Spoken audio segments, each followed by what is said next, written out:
right. Today we're making part one of coil vases. Before you get too far into a coil vase, you need to understand the anatomy of a vase. So we're going to take a look at the anatomy of a vase first. Okay, so a vase has, just like our body, has a foot, a belly, which is this lower portion here that is going to kind of demonstrate the overall form, the shoulder, and the shoulder is where that curvature starts to transition from the belly to the neck. The neck is the narrower part. Some necks are wide, some necks are extremely narrow, like a bottle.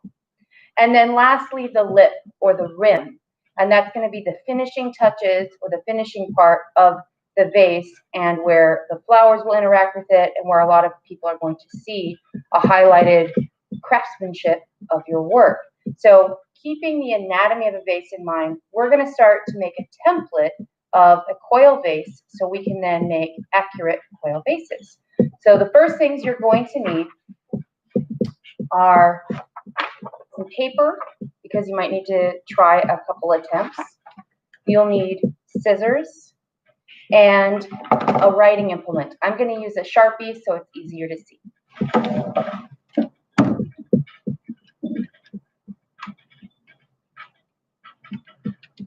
All right. So in order to make our coil vase, we want to understand first height and width.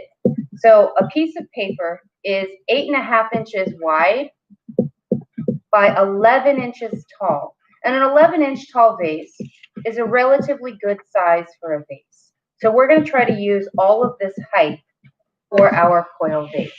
So I'm going to go ahead and fold this in half long ways and create a profile of my vase. This is the spine. I'm right-handed, so I'm going to do it this way. This is the spine, and this is the open leaf side. Keeping in mind I'm only drawing half of this vase, I want to consider the top of my lip, and I want it to come out and down and in. I would like to consider my neck, and then I want to start thinking about the shoulder. So I'm going to come out with my shoulder, and now I'm going to transition to the belly. Now your foot should be somewhere in alignment with the neck. Okay, if you have a really narrow neck and a narrow foot, that makes sense. If you have a really narrow neck and a really wide foot, it's going to look really heavy and it's not going to have that lift off the table. So I'm going to go ahead and narrow this down. And then when I get to here, I'm going to actually go straight because I would like to have some stability with my vase. Okay, so that's going to be my exterior half of vase. Now when I open it, it's going to end up being the whole vase. So I'm going to cut along the lines that I've just created.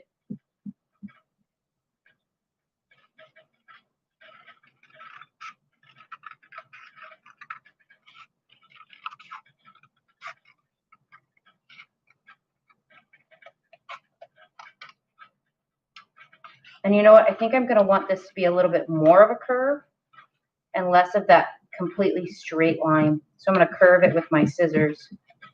And I know that a thicker rim or a rim that protrudes a little bit tends to be stronger. So I'm going to try to keep my rim intact. All right, paper scraps. Okay, time to open. Here is my vase form. Okay, so this is going to be the vase that I'm going to be making for this coil vase project. If you don't like the form, fold it back in half, take your scissors and go back and make edits. Okay, you may take a couple tries to get a vase form that you're really happy with. Okay, step one is to create this template. The next thing you want to think about is creating this foot here. Okay, we're going to need a disc because remember, this is going to rotate and become three-dimensional. It's not a flat piece. So we're going to think about a circle. So I'm going to go ahead and mark my edges, my center, and my other edge. I'm going to move my vase, form template, and try to go perpendicular. I have this line of the crease to help me line up. I'm going to mark, and I'm going to mark. I'm going to do it again over here. So this way it's going to be a little bit easier to create a symmetrical circle.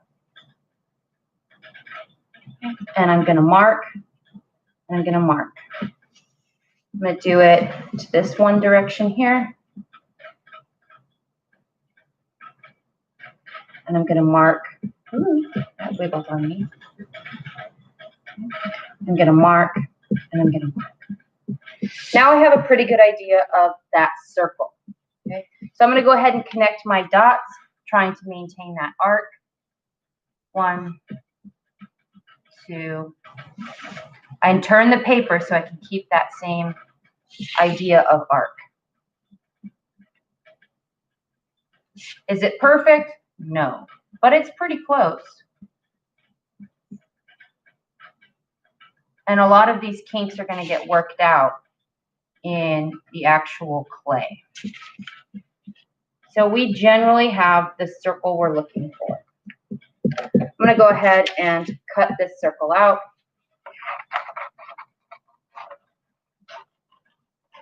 And here, while you're cutting your circle, you can start to make kind of miniature edits with the scissors to try to make it a little bit more circular, or you can stick to the lines and make the edits in clay.